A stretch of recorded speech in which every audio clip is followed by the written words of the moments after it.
un podcast de Cooperativa.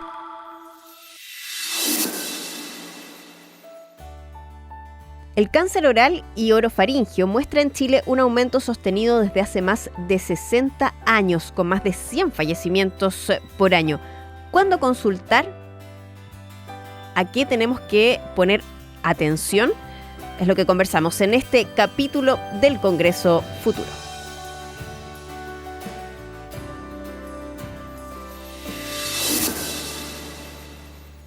Hola, muy buenas tardes.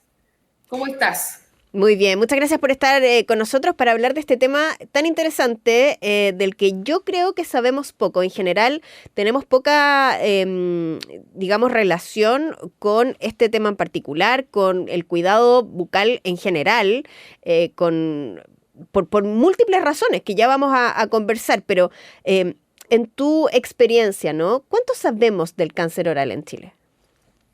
Mira, en general, dado los resultados que tenemos hasta aquí de esta enfermedad, podemos decir con bastante certeza que la población sabe poco del tema. Y por eso consulta generalmente muy tarde cuando tiene alguna enfermedad de este tipo en su propia boca. Entonces, por eso tenemos en esta semana un espacio destinado con mucho entusiasmo a lo largo de todo el país, organizado por la Sociedad de Patología Bucomaxilofacial de Chile, una semana de sensibilización respecto del cáncer oral. A propósito de esa sensibilización, ¿en qué etapa de este tipo de cáncer llega la gente generalmente a consultar? Lamentablemente, en estadios avanzados.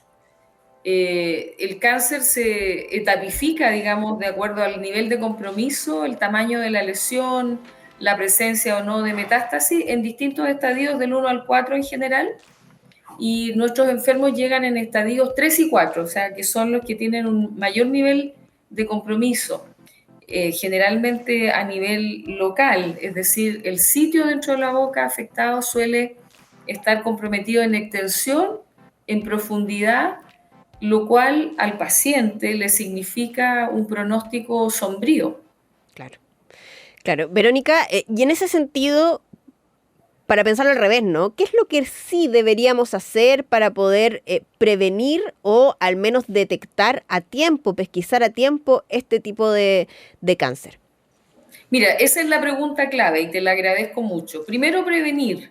Hoy día sabemos que el cáncer oral es una enfermedad multifactorial. Eso quiere decir que hay distintos factores de lo que conocemos hasta acá que están relacionados con el cáncer oral. De manera que tratar de interceptar esos factores. ¿Y cuáles son? Es como bien intuitivo. El consumo de cigarrillo, el fumar cigarrillos en nuestro país es uno de los factores principales. Más del 80% de los cánceres están ligados al consumo por largos años de cigarrillo. El consumo, en el fondo, problema de alcohol, especialmente alcohol de alto grado, en combinación con el cigarrillo. La presencia actualmente para ciertas áreas de la cavidad oral, hacia la parte posterior de la boca, la base de la lengua, la orofaringe, la participación del virus del papiloma humano. Pero para no alertar tampoco desmedidamente a la población, este último agente ha tenido un rol que en nuestro país todavía no ha ganado una fuerza muy relevante. Sigue siendo el cigarrillo y el alcohol, sobre todo el cigarrillo, los agentes más asociados al desarrollo de cáncer de la cavidad oral. El cáncer de la boca es principalmente el que se origina en lo que cubre la boca por dentro. Nosotros le llamamos la mucosa oral, que debe ser rosada, ¿no es cierto? Que cubre encías, lengua, piso de boca, paladar, etcétera, como una alfombra que tapiza toda nuestra boca internamente. Ese es el principal cáncer frente al que nos enfrentamos. Y ese es el que se relaciona con los factores que estamos conversando. Pero tú me hablaste además muy sabiamente de lo que es el diagnóstico precoz. Tú dijiste, ¿cómo hacemos diagnóstico precoz? ¿Cómo llegamos oportunamente a darnos cuenta de que estamos enfermos? Bueno, pues es muy fácil, Emilia.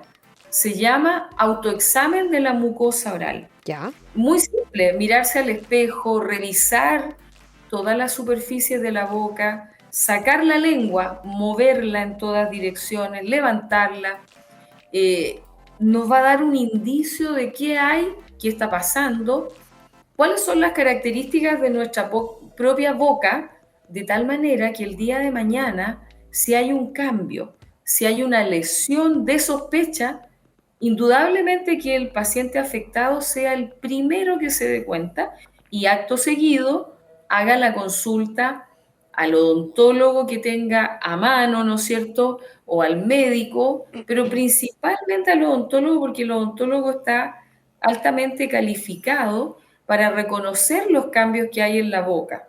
Entonces, yo creo que por ahí hay que partir y el odontólogo establecerá si el nivel de sospecha amerita llevar la interconsulta a otro especialista, ¿no es cierto?, que va a ser quien finalmente podrá hacer el diagnóstico definitivo de ese paciente. Verónica, cuando uno llega con, digamos, con esta sospecha, entendiendo que se hizo el autoexamen, que encontró algo extraño y que fue al odontólogo y que efectivamente hay una presencia de algún tumor o del tipo de cáncer, llegar en esa etapa, ¿no?, más temprana, ¿tiene un buen pronóstico hoy? Efectivamente, eso es lo que nos hace motivarnos a conversar de esto, porque como todo tipo de cáncer, pero este también, el diagnóstico temprano, o sea, encontrar una lesión pequeña, otorga realmente un porcentaje de vida con buena calidad de vida bastante más alto, eso es un mejor pronóstico, que aquellos casos que llega el paciente en estadio avanzado y que lo va a pasar muy mal, va a sufrir, él y su familia, y finalmente su sobrevida, que es lo que ocurre en este momento, no supera el 50% a 5 años plazo. ¿Te fijas? Eso es muy, muy malo y está muy por debajo de los estándares de países con mejores niveles de salud que el nuestro. Claro, claro. Verónica, hoy día, en términos generales, ¿no? ¿Quiénes son las personas que están más afectadas por este tipo de cáncer? Bueno, eso es lo que la población quiere saber. ¿A quiénes? ¿Quiénes son los que están en riesgo? En general, el cáncer oral es una enfermedad que, como decíamos, acumula el efecto de agentes carcinógenos, por lo tanto requiere tiempo. Estamos hablando en general de población adulta, con un promedio de edad que se acerca a los 50-60 años, todavía un poco más prevalente en hombres, pero esa brecha se está cortando dado que también las mujeres fuman, beben alcohol y a veces tienen dificultades en su autocuidado. Entonces, pero sigue siendo todavía más prevalente en hombres.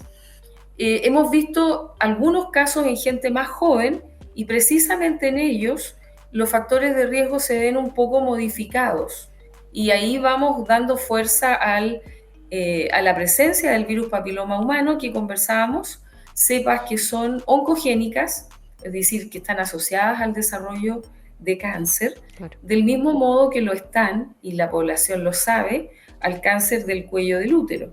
Te fijas, son los mismos tipos de virus papiloma, que son muchos, es una gran familia de virus, pero alrededor de 4, y específicamente con mucha fuerza 2, son los que están fuertemente asociados al desarrollo de cáncer. Afortunadamente hay que mostrar el lado bueno de esto, y es que hoy día la población de niños, niñas y adolescentes por el Programa Nacional de Vacunación están recibiendo esta vacuna, y en el sentido de lo que se relaciona con virus papiloma podemos ponernos muy, pero muy optimistas. Totalmente. Verónica, uno podría preguntarse, ¿no? Además de estos principales factores de riesgo que tienen que ver con el tabaco y el alcohol, que además son factores de riesgo para el desarrollo de otros tipos de cáncer también, pero particularmente de este, uno pensará, bueno, ¿y el higiene vocal o algún hábito de cuidado digamos, de la zona, es también necesaria o es posible prevenir algo a través de eso? Oye, esa es una excelente pregunta, es una pregunta que tiene como mucha relevancia en nuestra población, porque lo que tú señalas es tremendamente importante porque refleja dos cosas. Uno, el buen nivel de cuidado de la salud bucal, la buena higiene, los hábitos saludables, también van reflejando en el fondo que las personas están preocupadas de su salud, que se hacen cargo. Y por otra parte, está establecido que si bien la participación de microorganismos en el cáncer de boca no tiene un porcentaje tan alto demostrado, sí se sabe cada vez más, con más fuerza, que hay participación de microorganismos. Por ejemplo, los que tienen relación con la presencia de inflamación de las encías, la periodontitis crónica, que tiene algunos patógenos muy agresivos, está en este momento en fuerte estudio porque se ha establecido que sí tiene un rol en el desarrollo de cáncer de boca. De modo que, a tu pregunta, si el paciente tiene unas medidas de autocuidado en cuanto a la higiene, por supuesto que va ganando una protección frente a este tipo de enfermedades también, porque además refleja que está interesado y preocupado de su salud. También hay que sumar a ello una alimentación que tenga un fuerte componente de frutas y verduras frescas, alimentos con una escasa participación de preservantes, ¿no es cierto? Todo natural es mucho mejor, sin duda, porque las vitaminas, los antioxidantes, nos protegen del cáncer en general y también del cáncer oral. Así que es súper, súper relevante lo que tú acabas de señalar. Verónica, y en ese sentido, yo creo que es bastante evidente que en Chile hay una brecha en el acceso a la salud en general, pero a la salud, digamos, oral, pareciera que aún más, ¿no? Tenemos, y eso es que no hay hábito tan generalizado de consulta una vez al año, de revisión, de limpieza. ¿Cómo eso impacta también en general en la salud bucal, pero cómo también eso puede tener consecuencias en lo que estamos hablando ahora, en el desarrollo de este tipo de enfermedades? Sí, hay una brecha, como tú señalas, de hecho ha estado muy en el tapete este tema, porque las listas de espera más extensas son las que tienen que ver con temas de salud odontológicas. Claro. Y eso es el reflejo de un tema que pasa por la educación. La educación en el autocuidado, la convicción de las personas que pueden hacerse cargo en materia preventiva. El problema que tenemos es que la población adulta está muy dañada. En ellos las medidas de prevención han llegado un poco tarde. Claro. Y esos son las largas listas de espera que tenemos en rehabilitación, cuando en realidad lo que tendría que haber ocurrido es que hubiésemos sido capaces en nuestras políticas públicas o en concientización de educación en salud bucal de haber evitado que esas personas perdieran sus piezas dentarias. Bueno, las malas condiciones de salud tienen una relación estrecha con el desarrollo de cáncer. Por un lado, los microorganismos y por otra parte, dientes en mal estado o aparatos protésicos en mal estado que se transforman en elementos que causan heridas o traumatismo crónico sobre la mucosa oral. Hoy día se sabe con más fuerza que tienen un rol en la generación de cáncer. Entonces, debemos actuar también en ese sentido y darle a nuestra población mejores condiciones de salud, pero sin desestimar que el rol fundamental lo tiene el propio paciente. El paciente, el enfermo, tiene que ser proactivo, tiene que hacerse cargo, tiene que tomar en cuenta las recomendaciones del personal sanitario en cuanto a higiene, en cuanto a frecuencia de cepillado, consulta periódica al odontólogo y dejar de fumar. Fíjate que hoy día conversábamos con mucha alegría que ayer se aprobó la ley en el GES, digamos, la incorporación de las estrategias para apoyar a la población que desea dejar de fumar. Y esto tiene tanto que ver con el cáncer oral, con la periodontitis crónica, en el terreno, digamos, de la odontología, pero bueno, tú sabes, lo acabas de mencionar, tiene que ver en la salud en general, que nos pone realmente muy contentos, porque tenemos muchos pacientes que finalmente logramos convencer de que debe dejar de fumar, pero se enfrenta a un escenario en que le cuesta mucho dejar de fumar. Y ahí es donde estábamos al debe, porque resulta que las estrategias pasan a veces por medicamentos que apoyen al paciente, programas de salud mental que le ayuden a bajar, ¿no es cierto?, la ansiedad que produce el tratar de dejar una adicción, porque el cigarrillo causa una adicción realmente muy, muy difícil de contrarrestar. Entonces, esta buena noticia, y mira, a puertas de esta semana de prevención, realmente nos deja muy contentos y esperamos que dé los frutos que todos esperamos. Verónica, a propósito de esta campaña de sensibilización y de entregar información respecto a esta enfermedad y a los cuidados que hay que tener, ¿qué mensaje le dejarías a las personas para poder prevenir y actuar a tiempo frente al desarrollo de una enfermedad como esta? Mira, la invitación es a ser protagonistas de su propia salud, partiendo por su autocuidado, aprender a desarrollar el autoexamen, que es un examen muy sencillo. En cáncer de mama todos tienen como súper claro el concepto de la palpación de la mama. Bueno, aquí es lo mismo, visualizar la cavidad oral, sacar la lengua, mirarla por todos lados, evidenciar cuáles son los colores que están presentes en la cavidad oral. La mucosa oral debe ser rosada en general. Si aparecen manchas de otros colores, rojas, blancas o heridas que no sanan, sin duda que el paciente que es protagonista de su autocuidado tiene que pedir ayuda. Incentivarlos a no fumar, a cuidarse, a alimentarse mejor, ¿no es cierto?, a propiciar el consumo de frutas y verduras frescas, educar a los niños. Los niños son agentes que realmente transmiten los buenos hábitos en su familia.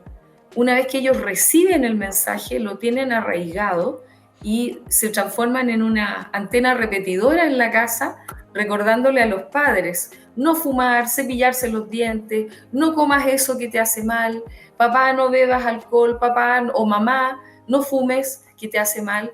Todas esas cosas esperamos nosotros que en esta semana de sensibilización la gente las converse en la casa. Interesante conversación con Verónica Palacios, patóloga oral y maxilofacial, profesora clínica asociada además de la Escuela de Odontología de la Universidad Católica. Verónica, muchas gracias por la conversación. No, gracias a ti. Que estés muy bien. Chao, chao. Si estás acá, llegaste al final del podcast de Congreso Futuro. Te quiero dejar invitado o invitada a que te suscribas en cooperativapodcast.cl, en Spotify o Apple Podcast. Además, puedes escuchar Congreso Futuro cada domingo a las 11 de la mañana en Radio Cooperativa. Y por supuesto, todo el contenido de ciencia y tecnología lo encuentras siempre en cooperativaciencia.cl.